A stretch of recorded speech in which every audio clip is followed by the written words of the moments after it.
سبحانه وتعالى مركو كهدليي guurka uu ka hadlayay wuxuu ku daray calaamaadka waaweyn ee lagu garanayo Allah subhanahu wa ta'ala wa min ayatihi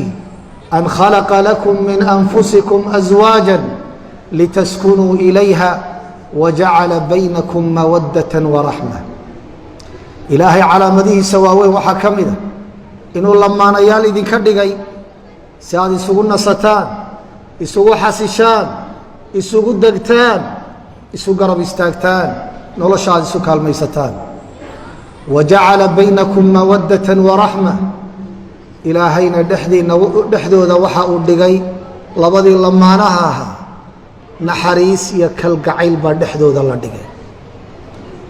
qodobka ugu weyn ee guurku ku taagan yahay waa ka waxa lagu lamaanaya waashiruhunna bil ma'ruf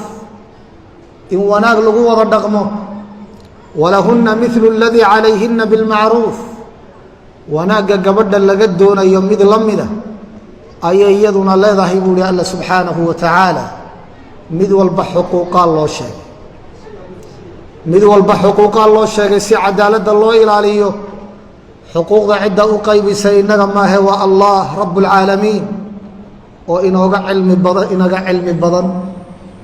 وإن وقع أقوم بدن وحي إن ودنا inaga cadaalad badan inaga aftahansan danaheena inooga daacadsan oo aan waxba inoo qarinayn waxna aan inoo maldahay maanta waxa la wadwadaa xaq labaad oo raggu ay leeyihiin oo ninku xaaskiisa haddii uu damaaciyo xaaskiisa u baahda ilaahay u xalaaleeyey si uga dhowrsoonaado xaaraanta inuu xaaskiisa xodxoto oo xaaskiisa u yeedho furaashkiisa ugu yeedho waa mid ilaalinaysa xiriirka labada qof ka dhaxeeya lafteedu xaalad walba ma taagna bal sharcigeena waxa ku sugan xaalada gabadha ay ku waajibayso nafteeda inay ninkeeda u diido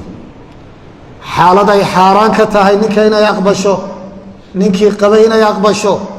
oo wada garanaysa dhiiggii caadada hadday leedahay haddii maalin ramadaan ay sooman tahay ama soom kaloo waajiba ay sooman tahay oo ninkeedu soo damaaciyo gabadhii waa ka xaaraan nafteeda inay u dhiibto ninkeedii qabay waxaa kaloo iyaduna waxa weeye meesha taalla haddii gabadhii ay xanuunsanayso ama gabadhii ay ku dhib mudanayso galmada oo qoladii caafimaadku ay ku yiraahdeen ninkaagu intaasoo bilood yaanu ku dhowaan xanuunkaasaad qabtaa dhibkaasaa ku soo gaadhaya warkeeduna uu cad yahay xaaladaha noocaasee dhibku soo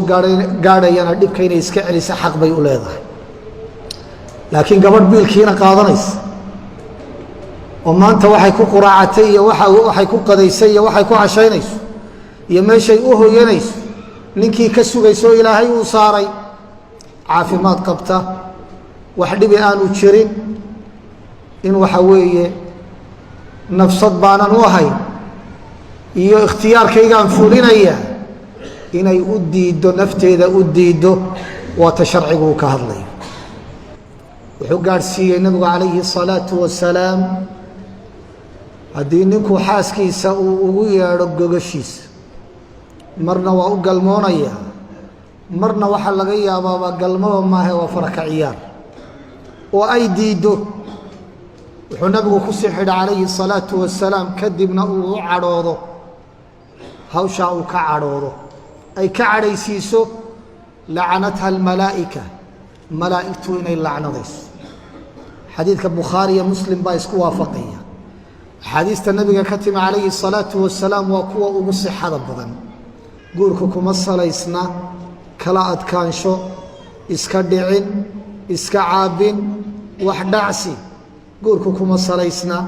ee sharcigeenu wuxuu ku saleeyay isfahan iyo kalgacayl iyo naxariis iyo isu tanaasul iyo waxyaabaha la midka ah gabadhu caadiga ee caafimaadka qabta ee garaadka leh ee nolosha fahansan iyadoo rabitaan galma aanu ku jirin ayaa ninkeedu haddii uu soo damaaciyo iyadoo danta ilaalinaysa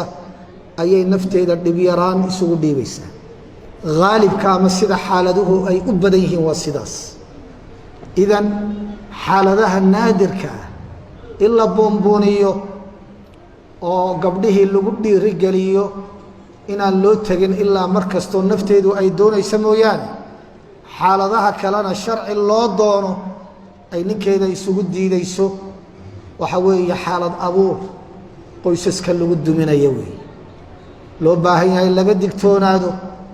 yeedhmada noocaasana halkay salka ku haysa in la fahmo oo waxa weeye la weeleeyo oo sharcigeennu sidaa wanaagsan ayuu wax u dhisay wax u kobcinayaa wax u ilaalinayaa u kor joogaa oo mar walba ay tahay caashiruuhunna bilmacruuf sida wanaagu yahay ha lagu wada dhaqmo dadka sunnada ama kitaabka alle subxaanahu wa tacaala ku jeesjeesaya ama can jahlin aqoon darro u ololeynaya wax sharciga alle subxaanahu wa tacaala khilaafsan ama doonaya dhaqamo kale oo bulshadani diin ahaan iyo dhaqan ahaan isra aanay u lahayn kuwa noocaasa waxoodu insha allahu tacaala socon maayaan mujtamacuna inuu feejignaado axkaamta in la barto sharciga alle in la difaaco in la dhaqan geliyo waxa weeye waa mid ina saaran insha allahu tacaala axmed shaafi wararka telefishinka sahan burco.